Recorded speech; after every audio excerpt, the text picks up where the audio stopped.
Hi, I'm Amanda, and today I'm going to show you how to change a trach on Miss Bear here. And only one person will be performing this trach change, which is me. That may sound like it's something hard and intense, but it's not something to sweat if you know what to do.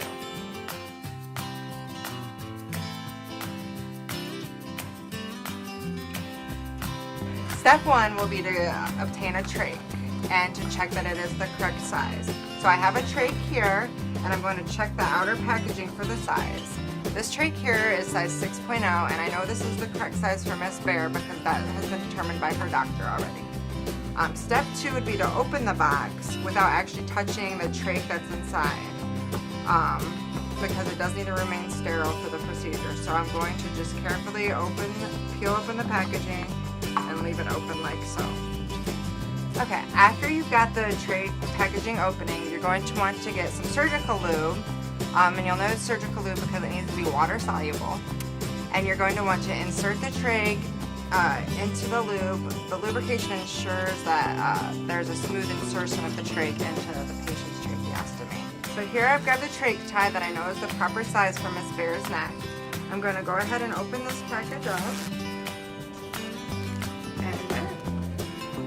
Going to open only one side of the trach tie, and I'm going to fasten it onto the trach before I proceed to put it into Miss Bear's neck. Finally, before inserting it into Miss Bear's neck, you're going to want to make sure that the obturator,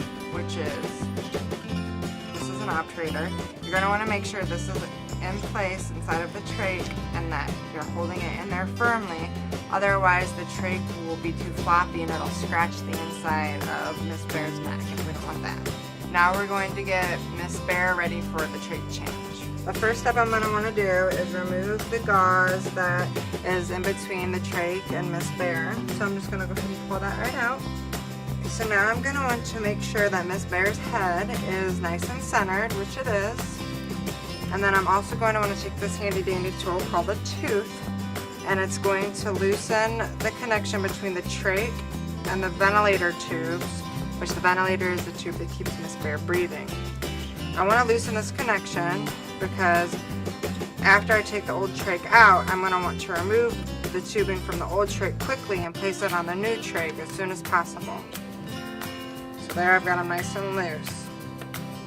The next step is to take off one side of the trach tie that is already in place and make sure it's completely out of the way.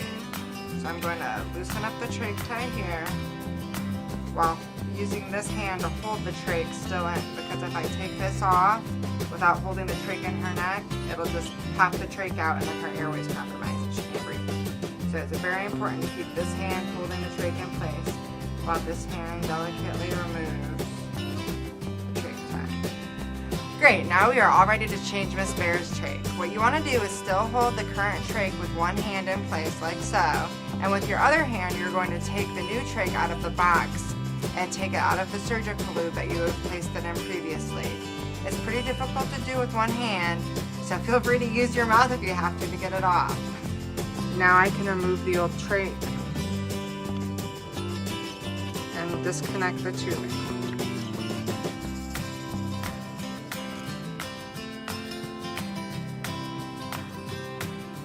Alright. So I've got the new trach in her neck. I reattach the air supply as soon as possible. Now I can worry about adjusting the trach ties to get it fastened to her neck. Just remember that while you're adjusting the trach ties until they're completely fastened down, you don't want to let go of the trach. Otherwise it'll pop out of the neck and Miss Bear will not have an airway and will not be able to breathe. So now the hard part's over. I've got the trach ties in place. This thing's not going anywhere. Now I just need to put a new 2x2 gauze underneath the trach so that Miss Bear's neck doesn't get irritated. So I'm going to go ahead and open this up. And as you can see, it's got a slit that opens up. You want the slit to face upward. You're going to go tuck it up under the trach. And then under each side of the tie. And there you go. You always want to check the end of the old trach to make sure there's no secretions on the end of it. just to make sure that there's no infection going on in your patient's airway. This looks great, looks rather clean actually. And that's all there is to it. Wasn't that easy peasy lemon squeezy?